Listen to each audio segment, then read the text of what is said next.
Life is too short to live a mediocre one, so we're planning a series of adventures that will take us around the globe, and you're invited.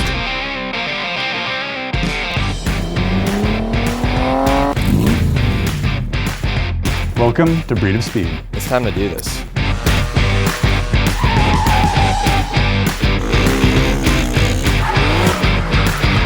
From the cold, snowy mountains to the hot, dry deserts, we'll be bringing some of our adventure-minded friends along on the path less traveled.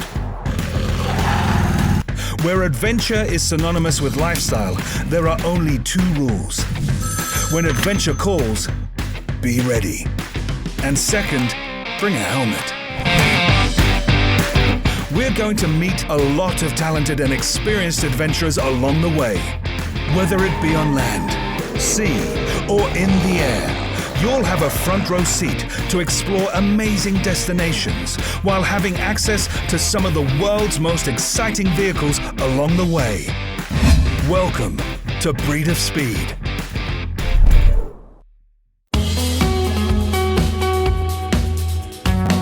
We're en route to Moab. I told Kevin he needs to bring his paramotor gear, but I haven't told him exactly what we're gonna do. What we are actually gonna do is I want to fly through Corona Arch.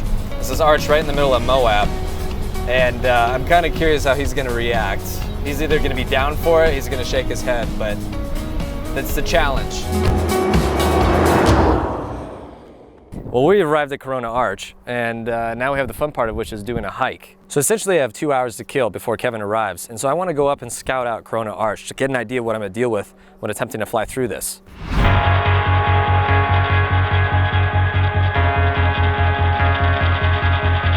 So I recently lost a really good friend, my buddy Eric Shaw, to a paramotor accident.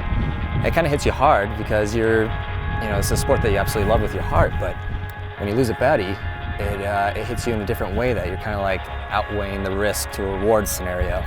I'm looking forward to completing this, but I'm doing it with more of a calculated procedure to get through it. I'm going to do it safely and make sure that we land safely and we go home safe.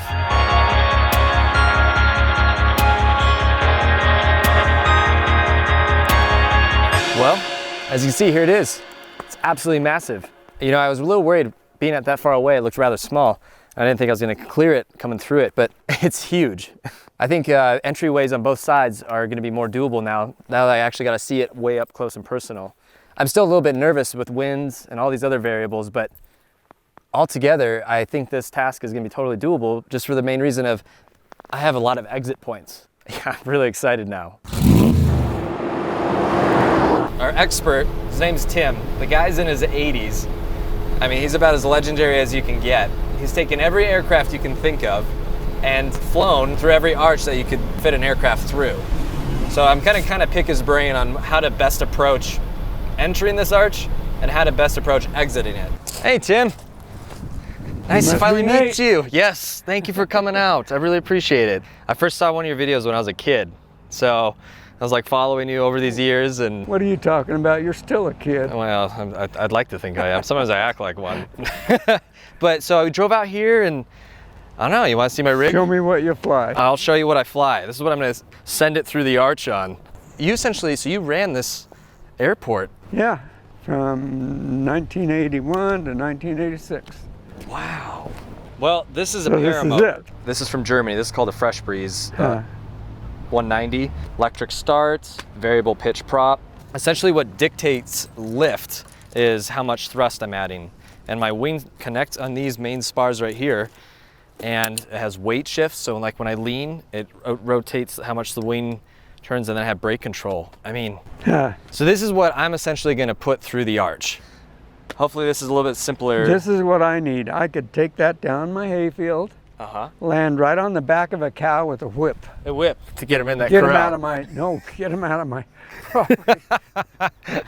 That's it. Well, I'll be happy to teach you to fly one someday. Well, someday maybe. Yeah. Thanks a lot for meeting me out here. Well, you're welcome. I mean, this is kind of a goal that I've been wanting to knock out. I've tried multiple times. I've got shut down by weather, got shut down by mechanical faulties. But it comes down to, I mean, you're a legend in my eyes as far as you've done this so many times. What are things that I need to look out for when I'm wanting to approach this arch? I mean, The wind Yeah. is the quickest thing that can kill you. When you've got perfect looking weather and the sun is shining and you're in the right time of day, and you got to remember that some of these arches are situated where it's the wind that makes the arch. That's true.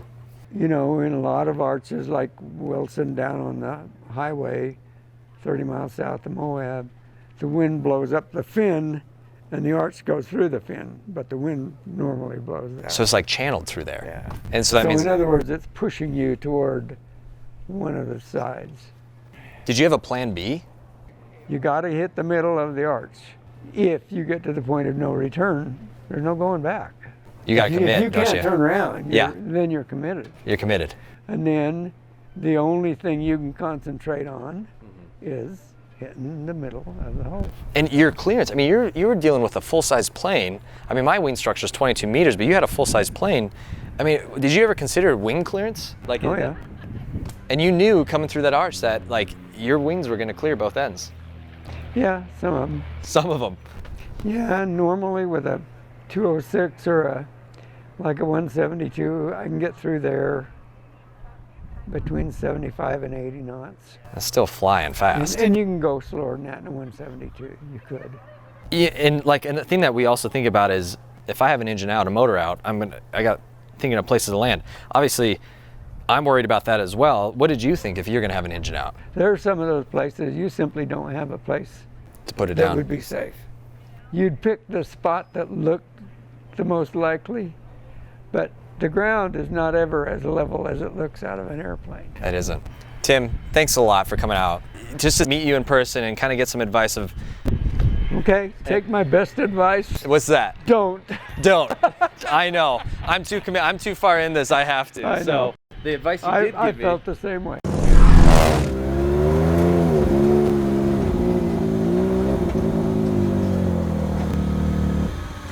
What's up? Hey, buddy. How you doing? It's hot out here. It is hot out here. Thanks for coming. What's going on? And good to see you. As I fall out. I know. All right.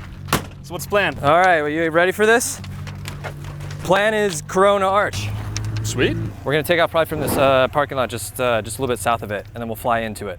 Awesome. But we have a wall that's coming up right up to it, so you got to be kind of ready for that as we enter it. It's doable. You doable? Oh yeah, that's why we came out here. All right. Well, let's knock this arch out. All right.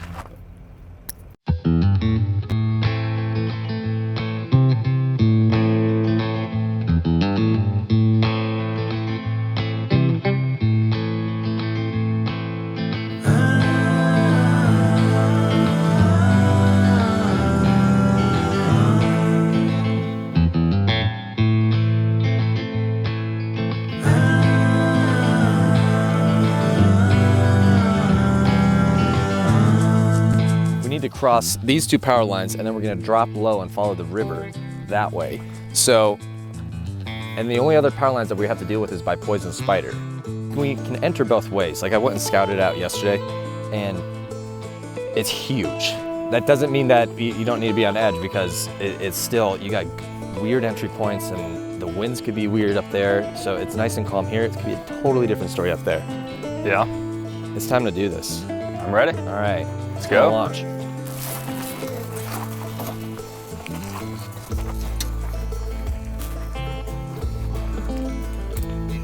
Put my gas cap back on, didn't I? Yeah, your gas cap. Oh, that'd been great. Halfway over there. Oh, I've done it before. Then I bend over and Yeah, my fuel's running low. I wonder why. You got a full tank of gas, right? I got 2 hours worth. And no clock. 2 hours worth of no clock. Yeah, you got quite a bit of gas. When in doubt, throttle out. Might not be your best friend. It's gonna be funny is if we get over there and we get a headwind. Oh, I'm coming right down on the road. If it comes to it, get out of the way. I'm landing. This is the safest method to start a paramotor. Because, you know, electric start and pull start don't work. Okay, ready? Is that your goggles? I don't know what he did with his goggles. I think he's literally gonna go take off without his goggles. Look at this. He's got his reading glasses on.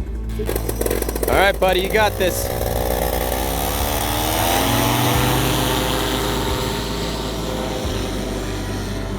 Nice.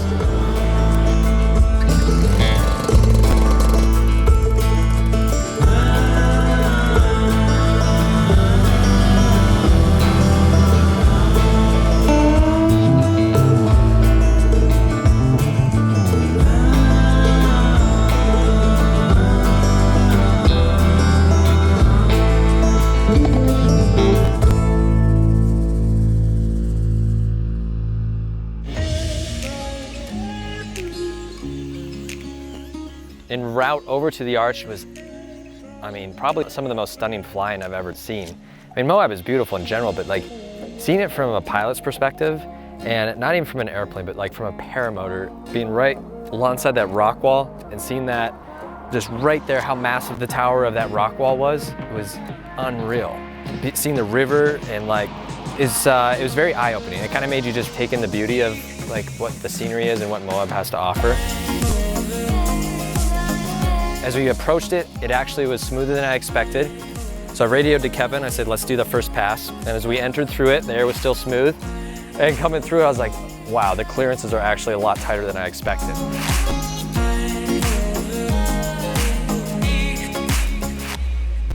So we're flying in through these sections, and we did multiple passes through the arch. And it's like wind conditions are good, the sink is minimalistic. I was getting hit with his wake turbulence because I let him lead a couple times. His prop gives off this turbulence and my wing will feel that. I come through it and it's just shaking and you know, your brake toggle pressure goes soft for a little bit. So, you know, you're kind of on edge, but you want to get as close as possible because that's the fun part about it, is you can be right there with your wingman coming through that. So we did these passes and then I climb up and I'm reevaluating like, all right, I wonder how else I can enter this. And all of a sudden I see Kevin's engine his prop stopped.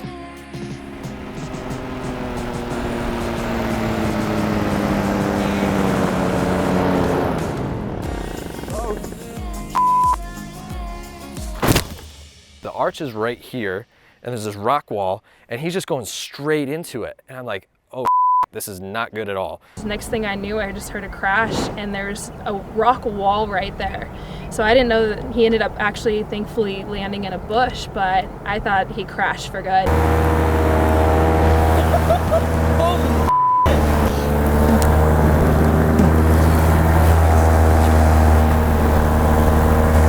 These people are gathered around him trying to assist him, and I see his hand goes up with his thumbs up. Woo! Glad you're okay though, man. And as soon as I saw that thumb come popping out of the bush, I was like, oh, you know, I was just relieved because I knew that he was okay. Ooh. I thought I was gonna have to give you some first aid or something. No, thank you. Thanks for the help, man. You see you're good? Let me see your throat. I'm That's sure a good gash. Here, right? Yes. I'm just a river guide here in Moab, and I wanted to hike around Arch this morning. It's beautiful in the sunrise, and as a river guide, you get trained to handle crazy experiences. And I thought I might have to use some first aid or CPR or some weird thing, so I just take off in that direction, and I find him in the tree, and he's moving. I was like, yes, he's moving. Yep, out of gas. Well, I made a very silly mistake, and I wasn't keeping track of the time. I ran out of gas. Thankfully, it was happening right here, happened to come down, and all you can do is pull the trims in. The trims make you go slower, look for your landing zone, and the whole time we're flying, we're trying to keep something in view. So I just looked for the nearest soft thing, which happened to be that tree, and cringe and take it. It's a pretty good gash, dude. Oh, yeah. It was a pretty solid gash, but because of like the training I've done, I knew that he didn't hit any arteries or anything, which was good because he'd be bleeding a lot more. Woo-wee, what a morning. We'll try and put all these pieces back together to the frame just so it stands up easier. Right. And if you don't mind, I'd really appreciate help if we take turns. I mean, it's an awkward carrier and heavy. If you can come in front of me and just give me a hand. Oh, great. Okay. Yep. Thank you. For sure. Appreciate it. All right. You lead the way. I don't even know where I am. Okay. Everything looks different from the air. Oh, you guys rock. Thank you. Yes, sir. I talked to him the whole time, make sure his mind was working and he was conscious, and he did well. I'm glad I got to help. Glad I was there.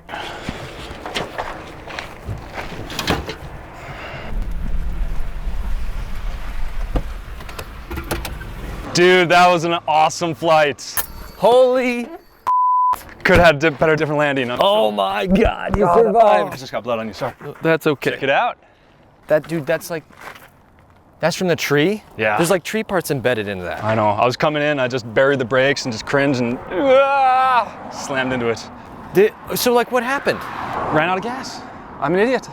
I forgot to note what time we launched, so I didn't know how much gas I had left. And that's why I was like, I saw the prop stop, and I was like, what is he doing? And then he went straight into that bush at like Mach 2. It was either a bush or a rock. I took a tree. That was a smart procedure. We freaking flew the arch though. Heck yeah. I mean, we went through it, and air was perfect. I mean, we did our task just with some battle wounds. I mean, you hit the bush the right way, but you hit that so fast. And you came in there and you hit it, and like your arms are like embedded the bush. And I was like, I'm sorry, but I laughed a little bit. I was very concerned, but seeing you embedded in that bush, like a typical parachutist would be. I can picture that. It's like, oh, he's moving. Ah! Thumbs up, and I was like, thank God. I was just like, oh my, and that whole flight I was back, laughing too. So glad you're okay. It happened. Me too. So we probably should take you to the hospital. I would like that, yeah. Or we get some super glue. Nah, let's go. That's pretty deep. Yeah. Wow. I mean, it kind of shows you the reality of how dangerous and how quickly things turn from great to oh shit moments. My concern was hitting the arch. Well, we don't really think about the other concern. What if you have an engine out here or here? It happened to Kevin, and it's eye-opening. It makes you reevaluate now, where are you flying? Where do I land? Where do I land? Now we got to take him to the hospital and make sure that he's, we're gonna fix him up. He's got a big wound, and it's the risk associated with doing this. We got our task, we knocked it out. I'm more than excited that we did this, and it went smooth up until the point he ran out of gas. But he's in good spirits, he's a tough guy, and so I admire his quick thinking as a pilot to fly into the bush, take the impact, and minimize a lot of damage, and he did. Minus the cut, the gash, he did an excellent job as a pilot for managing an emergency situation.